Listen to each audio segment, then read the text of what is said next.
प्यारे दोस्तों, नमस्कार। दोस्तों, पीछे हमने एक ऐसी ध्यान विधि का जिक्र किया था जिससे मुझे ध्यान की पहचान हुई। हम आए दिन ध्यान की बातें कहते व सुनते हैं। बहुत अच्छी बात है, ध्यान की बातें करनी चाहिए। सत्संग हम जैसे सुनते हैं, यह चर्चा भी हमारे लेखे लगती है। दोस्तों, ध्यान संबंधी यह अनुभव कुछ शब्दों में 10-5 मिनट में नहीं बताए जा सकते।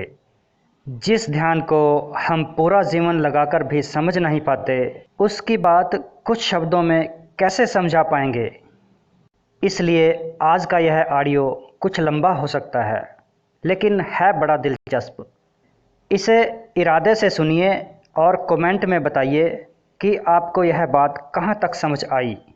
दोस्तों, ध्यान संबंधी बातें मन टिकाकर, मन को एकाग्र करके सुनने और समझने वाली होती हैं। इसलिए मैं केवल ऑडियो के माध्यम से आप तक पहुंचाता हूं। अगर आप इससे सहमत हैं तो भी आप कमेंट कीजिए, हाँ या ना। दोस्तों, जहां तक मेरा अनुभव है, ध्यान की बातें कहने व सुनने से हम ध्यान को नहीं जान सकते। सिर्फ हमारा ध्यान जो इधर उधर फैला पड़ा है, इकट्ठा होकर अध्यात्मवाद की तरफ आ जाता है। जब हम ध्यान की, अध्यात्मवाद की बातें करते व सुनते हैं तो कहने वाला तो अपने अनुभव के आधार पर बात को कह जाता है, लेकिन समझने वाला उसे अपने पुरानी यादों के आधार पर विश्लेषण करके ही समझ पाता है, वह भी अगर बहुत ध्यान से सुने तब। मेरा मानना है, जब तक हमारी ध्यान नाम की पावर से मुलाकात नहीं होती, तब तक सब थोथी बातें हैं। पहले ऑडियो में मैंने जिस ध्यान की थोड़ी सी चर्चा की थी, आज इस बारे आगे बात करते हैं। कैसे हम इस ध्यान की विधि को कर सकते हैं और कहाँ कर सकते हैं, कितना शुल्क हमें इसके लिए देना होगा। आइए सब विस्तार से जानने का प्रयास करते हैं। इस ध्यान विधि का नाम विपस्सना है। विपस्सना के ज़्यादातर सेंटर पहाड़ों व हरी भरी धरती पर बने हुए हैं।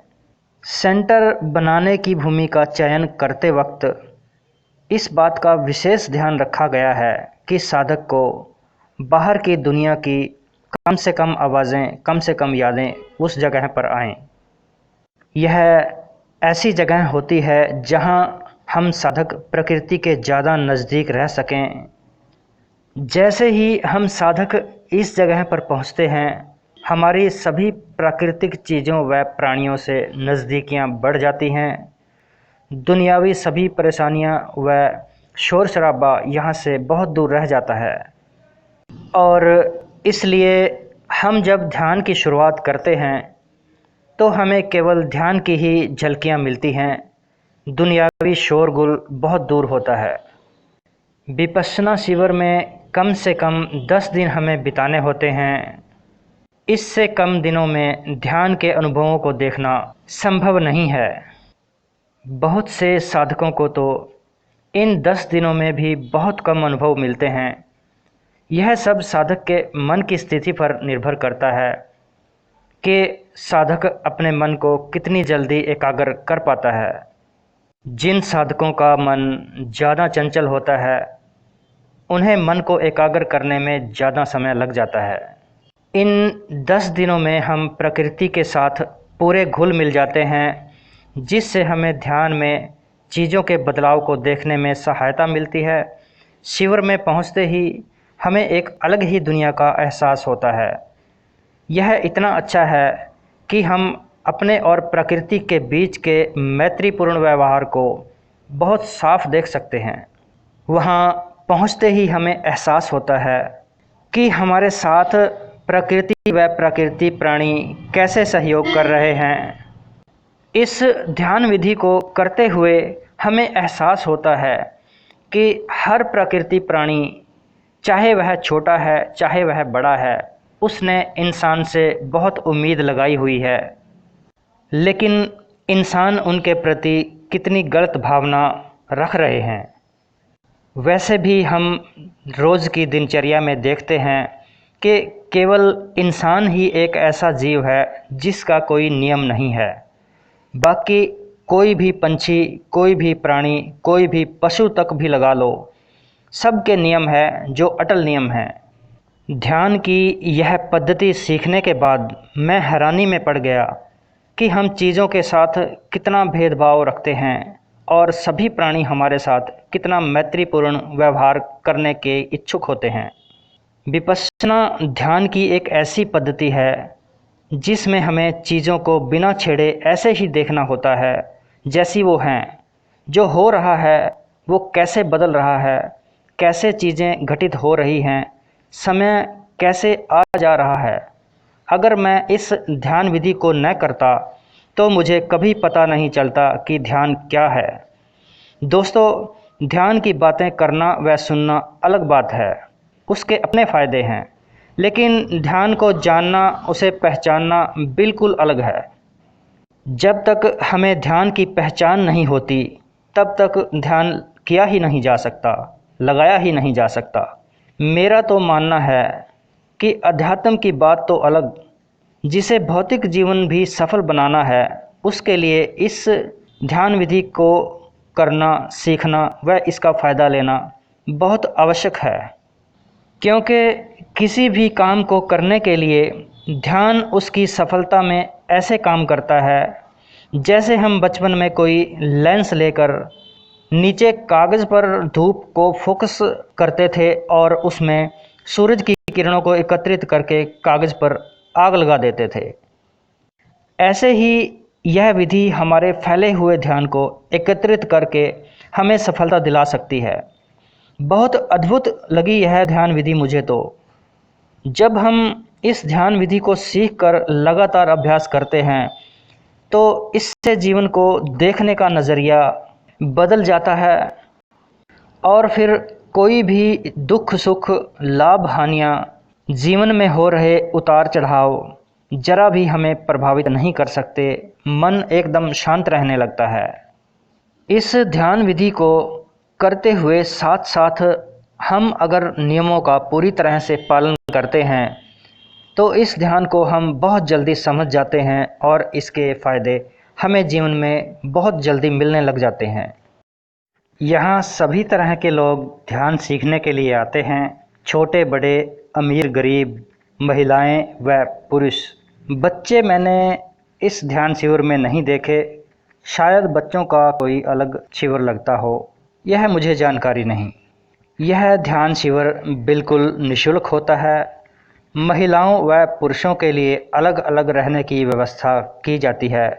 ध्यान शिविर को 2 हिस्सों में बांटा हुआ होता है, एक तरफ महिलाएं और दूसरी तरफ पुरुषों के रहने की व्यवस्था की जाती है। दोनों अलग अलग रहते हैं, आपस में किसी का भी दूसरे के साथ कोई संबंध इन 10 दिनों में नहीं होता। सब बिल्कुल अकेले, बिल्कुल मौन रहते हैं। सभी को अनुशासन की पालना सख्ती से करनी पड़ती है। सामान्यतः यहाँ 18 वर्ष से ऊपर की उम्र के ही लोग ध्यान सीखने के लिए आते हैं। हर तरह की जानकारी dhamma.org वेबसाइट पर उपलब्ध है। इसका लिंक भी मैं डिस्क्रिप्शन में डाल दूंगा। इन मेडिटेशन केंद्रों का एरिया काफ़ी बड़ा होता है। जगह जगह वॉलंटियर्स मौजूद होते हैं, सेवादार मौजूद रहते हैं जो साधकों की सहायता के लिए होते हैं। अगर किसी साधक को कोई असुविधा हो तो वह इनसे बात कर सकता है, मदद ले सकता है। जो भी साधक यहाँ जाने के इच्छुक हों उन्हें अपना पूरा मन बनाकर ही जाना चाहिए, क्योंकि शिविर को बीच में छोड़ने की सख्त मनाही होती है। वैसे भी साधना का पूरा काम मन का ही है। अधूरे मन से तो कोई भी काम पूरा नहीं किया जा सकता, साधना तो क्या पूरी होगी। यहाँ पर जाकर हमें यही बात समझ में आती है, पता चलता है कि हम अपने अनेकों ध्यान विधियों में क्यों सफल नहीं हो पाते। इसलिए अगर इसमें कोई भी रुचि रखता है तो उसे पूरा मन बनाकर ही जाना चाहिए, पूरी तैयारी के साथ जाना चाहिए। बुकिंग के लिए जैसे ही हम dhamma.org वेबसाइट पर जाकर बुकिंग प्रोसेस करते हैं तो वहाँ हम देखते हैं कि कई कई महीनों तक शिविर में कोई खाली जगह बुकिंग के लिए नहीं मिलती, इसलिए हमें कई कई महीने बाद की डेट ही बुक करनी पड़ती है। हालांकि यह शिविर महीने में 2 बार अरेंज किए जाते हैं, पर फिर भी सब पहले से ही बुक किए जा चुके होते हैं। आप बुकिंग के लिए अप्लाई करेंगे तो वहां जाकर पूरी जानकारी उपलब्ध होगी।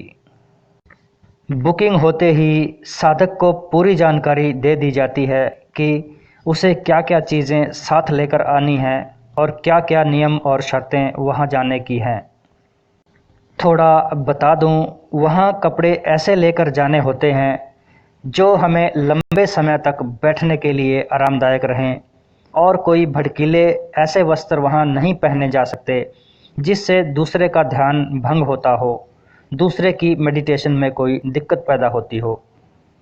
बुकिंग कन्फर्म होने के बाद शिविर में साधक एक दिन पहले शाम को ही वहां पहुंच जाते हैं। शाम को ही शिविर संचालक सब साधकों को इकट्ठा कर अगले 10 दिनों का पूरा कार्यक्रम बता देते हैं। सभी नियम, सभी शर्तें सख्ती से पालना के लिए हिदायत दी जाती है।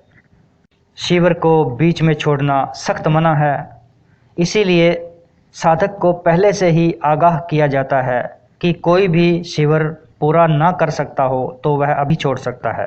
पूरे शिविर पीरियड में सभी को आर्य मौन का सख्ती से पालन करना पड़ता है, जो इस ध्यान साधना के लिए एक अहम कड़ी है। साधक को उसके कमरे का नंबर, खाने की कुर्सी का नंबर, ब्लॉक का नंबर, बर्तन की अलमारी यानी रैक का नंबर व ध्यान कक्ष में ध्यान करने की सीट का नंबर अलॉट कर दिया जाता है। सेवादारों द्वारा घंटी बजाकर इशारों से शिविर के सारे कार्यक्रम को बताया जाता है। शिविर शुरू होने से पहले साधक को पूरा नियम कार्यक्रम समझाकर उससे यह पूछा जाता है कि वह अगर शिविर को पूरा करने के लिए सहमत है तभी वह शिविर शुरू कर सकता है। जिस साधक को अपने ऊपर संदेह होता है कि वह पूरे 10 दिन तक नहीं टिक सकता, वह शिविर को पहले से ही मना कर सकता है, पर ऐसा होता नहीं, ऐसा कोई नहीं करता, क्योंकि वहाँ सब तैयार होकर ही जाते हैं। यह सब इसलिए करवाया जाता है कि शिविर शुरू होने के बाद उसमें कोई अड़चन ना पड़े, उसको सफलतापूर्वक पूर्ण किया जा सके। शिविर शुरू होने से पहले ही सभी कायदे कानून साधकों को बताकर आर्य मौन शुरू कर दिया जाता है। इसके बाद कोई भी साधक किसी से बात नहीं कर सकता। यह पूरा नियम 10 दिन तक चलता रहता है। दोस्तों, जैसे कि शिविर में सभी अजनबी होते हैं, एक दूसरे को कोई नहीं जानता, फिर भी पहले दिन जो कोई किसी को देखता है तो 10वें दिन होते होते वह 11वें दिन उसको पहचान नहीं सकता। मैंने इसको अनुभव किया है। जो इंसान मैंने 10 दिन पहले देखा था, शिविर पूरा होते होते उसमें इतना बदलाव आ जाता है कि हमें संदेह होता है यह वही पुरुष है या कोई दूसरा है। दोस्तों, इस शिविर को पूरा करने के बाद मैंने ऐसा रियलाइज़ किया जैसे कोई धोबी किसी गंदे कपड़े को पूरा ठोक ठोक के धो के साफ कर देता है और वह कपड़ा एकदम हल्का हो जाता है। ऐसे मैं वहाँ से निकला। जैसा कि मैंने पहले ऑडियो में भी बताया, यहाँ साधक ऐसे जाता है जैसे वो जीवन में आया था, यानी बिल्कुल खाली। कोई सांसारिक वस्तु जो फालतू में हम इस्तेमाल करते हैं वह सब बाहर जमा हो जाती है, जैसे मोबाइल फ़ोन, कैमरा, पेन, कागज़, कॉपी व अन्य सभी चीज़ें जो वहाँ ले जानी मना है, वह सब बाहर ही जमा करा दी जाती हैं। अपनी तरफ से कोई भी खाने की वस्तु व पैसे इत्यादि वहाँ नहीं लेकर जाया जा सकता। वहाँ भोजनालय में एक टेबल के ऊपर एक कॉपी पेन रखा होता है। अगर किसी भी साधक को किसी वस्तु की ज़रूरत है तो वह अपना कमरा नंबर और वस्तु का नाम लिखकर वहाँ छोड़ सकता है। जो वॉलंटियर्स हैं, सेवादार हैं, वह उसके कमरे में उस वस्तु को पहुँचा देते हैं। जैसे किसी को साबुन चाहिए या कोई दवाई चाहिए या फिर कोई ऐसी वस्तु चाहिए जो उसको उसकी दिनचर्या में चाहिए होती है। उस वस्तु की कीमत शिविर खत्म होने के बाद वहाँ जमा करा दी जाती है। दोस्तों, अगर कोई विपस्सना मेडिटेशन के लिए पहली बार जा रहा होता है तो उसको चाहिए कि वह पहले से ही अपने घर पर कुछ तैयारी करे, उसकी कुछ जानकारी घर से ही ले। आपको सारी जानकारी ऑनलाइन इनकी वेबसाइट से मिल जाएगी। दोस्तों, शिविर के दौरान साधकों को रहने की जो व्यवस्था है वो इतनी सुविधाजनक दी जाती है। ज़रूरत की सभी चीज़ें प्रोवाइड कराई जाती हैं, जैसे टॉयलेट की व्यवस्था, रहने के लिए बिस्तर, कपड़े रखने के लिए अलमारी, एक पंखा व हवादार कमरा होता है। जाली का दरवाज़ा उसमें ज़रूर लगा होता है। 2 तरह के रूम की व्यवस्था होती है। एक तो सिंगल के लिए होता है और दूसरा यूनिट जो है वह 2-2 के जोड़े के साथ होता है। 2 साधकों को इकट्ठा भी रखा जा सकता है। यह प्रबंधक की अपनी मर्जी है कि वह आपको कौन सा रूम दे। साधक को जो रूम मिलता है वह बाइलक मिलता है। वह 2 साधकों की शेयरिंग में भी मिल सकता है, अकेले में भी मिल सकता है। साधक को जो मिला वही मंजूर करना पड़ता है। अगर वह बदलने की रिक्वेस्ट भी करता है तो प्रबंधक इस बारे में कोई गौर नहीं करते, क्योंकि यह नियम के विरुद्ध हो जाता है। शिविर शुरू होने से पहले ही जो आपको मेडिटेशन हॉल में सीट मिली है, पूरे 10 दिन तक साधक को अपनी सीट पर जाकर बैठना होता है। वहीं पर उसने मेडिटेशन करनी होती है। मेडिटेशन हॉल की व्यवस्था इतनी अच्छी है कि साधकों के बीच में 2-2 फुट का गैप कम से कम होता है और पूरे हॉल में 60-70 सीट लगी होती हैं। वहाँ का अनुभव देखने लायक है, अनुभव करने के लायक है। दोस्तों, जो साधक पहली बार जाता है उसको इतने अनुभव होते हैं कि वह हैरानी में पड़ जाता है। वहाँ उसको समय इतना लंबा लगता है कि एक मिनट ऐसे बीतता है जैसे एक हफ्ता हो गया हो। साधक को शिविर के दौरान समय की कीमत का पता चलता है कि वह अपनी दिनचर्या में कितना समय खराब कर रहा है, उसे क्या करना चाहिए और क्या वह कर रहा है। मेडिटेशन हॉल में एस.एन. गोयंका जी की स्पीकर द्वारा आवाज़ से सभी को निर्देश दिए जाते हैं जो उन्हें ध्यान करने के लिए इंस्ट्रक्शन फॉलो करनी होती है। इस ध्यान पद्धति को एस.एन. गोयंका जी ने भारत में री इंट्रोड्यूस करवाया था। हालांकि अब एस.एन. गोयंका जी इस दुनिया में नहीं है। 2013 में उनका देहांत हो गया था, लेकिन एस.एन. गोयंका जी के ऑडियो और वीडियो पूरी विश्व में प्रसारित कर यह मेडिटेशन करवाई जाती है। हालांकि शिविर के दौरान हमें 2 आचार्य मिले थे। वह भी बीच बीच में कभी कभी हमारा मार्गदर्शन करते थे। दोस्तों, जाने से पहले साधक को चाहिए कि वह पूरी जानकारी वेबसाइट से उपलब्ध कर ले। ज़रूरत से ज़्यादा सामान वहाँ एकत्रित करने की कोई ज़रूरत नहीं होती है। 2-3 या ज़्यादा से ज़्यादा 4 सेट कपड़ों के वहाँ बहुत हैं। उन्हीं को धो धो कर बार बार इस्तेमाल किया जा सकता है। जितने हल्के कपड़े वहाँ ले जाए जा सकते हैं उतना ही अच्छा रहता है, क्योंकि पूरा दिन हमारा जो मेडिटेशन में ही वहाँ गुजरना होता है। वहाँ एक दूसरे की तरफ देखना भी मना है, इसलिए जितना इजी तरीके से वहाँ साधक जाता है उतना ही अच्छा होता है। हर साधक वहाँ जाकर यह सीख जाता है कि यह पूरे के पूरे 10 दिन उसने अपने साथ ही बिताने हैं। जैसा कि मेडिटेशन के अंदर की पूरी दिनचर्या सुबह जल्दी ही शुरू हो जाती है। वहाँ हमें छाता, बैटरी व घड़ी इत्यादि लेके जानी चाहिए। पहाड़ी क्षेत्र में बारिश कब शुरू हो जाए पता ही नहीं चलता।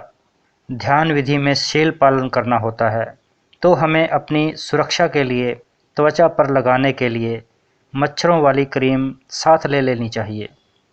वैसे बता दूं कि वहाँ हमें कोई भी जीव नुकसान नहीं पहुँचाता, चाहे वह मच्छर ही क्यों ना हो।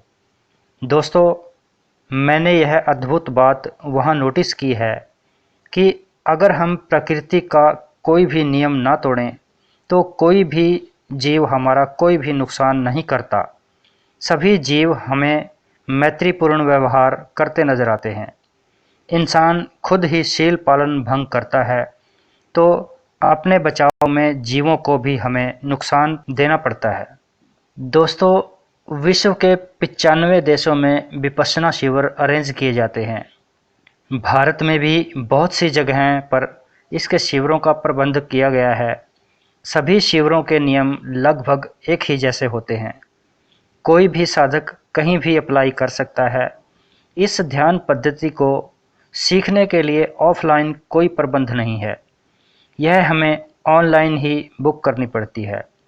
साधकों को कोशिश करनी चाहिए कि वह अपने नज़दीकी केंद्र पर ही आवेदन करें। सभी विपश्यना के शिविरों का सुबह 3:50 से ही घंटी बजाकर शुरुआत कर दी जाती है। धम्म सेवक यानी सेवादार हर कमरे के आगे घंटी बजाते हुए घूमते हैं। वह सभी साधकों को जगाकर उठा देते हैं। ये सेवादार वह लोग होते हैं जिन्होंने कई बार शिविर को अटेंड कर लिया होता है। ये कोई आय लेने वाले व्यक्ति नहीं, बल्कि फ्री में सेवा करने वाले सेवादार होते हैं। ये भी निःशुल्क ही सेवा देते हैं। 4 बजे ही हमें मेडिटेशन हॉल में पहुंचना होता है। वहां अपनी सीट पर जाकर बैठना होता है।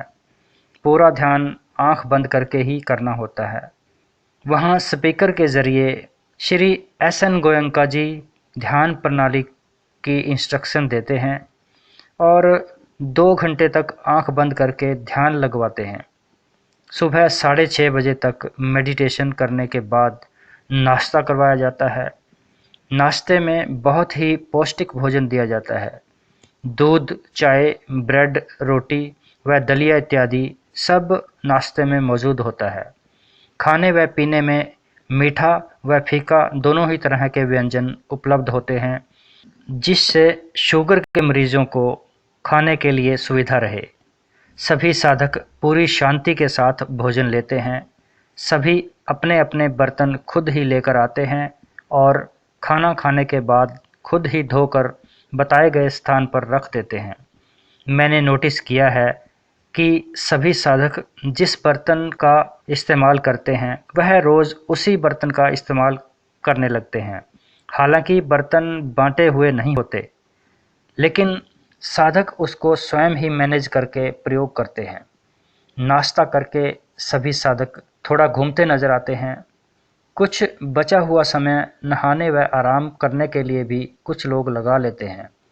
8 बजे से फिर मेडिटेशन होता है जो 9 बजे तक चलता है।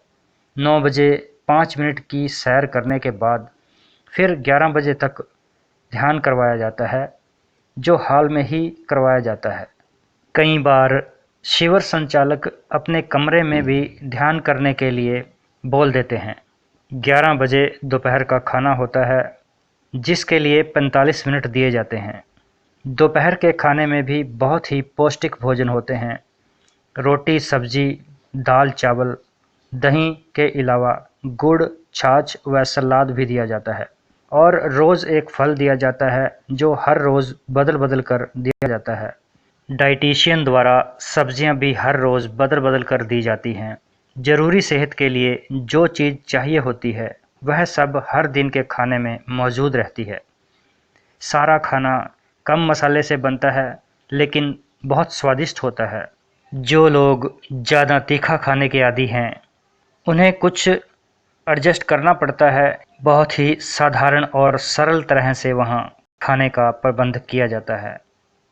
दोपहर के खाने के समय से बचे हुए समय का इस्तेमाल आचार्य से बातचीत करने के लिए कर सकते हैं, लेकिन एक समय में एक ही साधक आचार्य से मिल सकता है। 1 बजे से 2:30 तक फिर मेडिटेशन करवाई जाती है। यह भी आचार्य द्वारा बताए गए स्थान पर ही करवाई जाती है।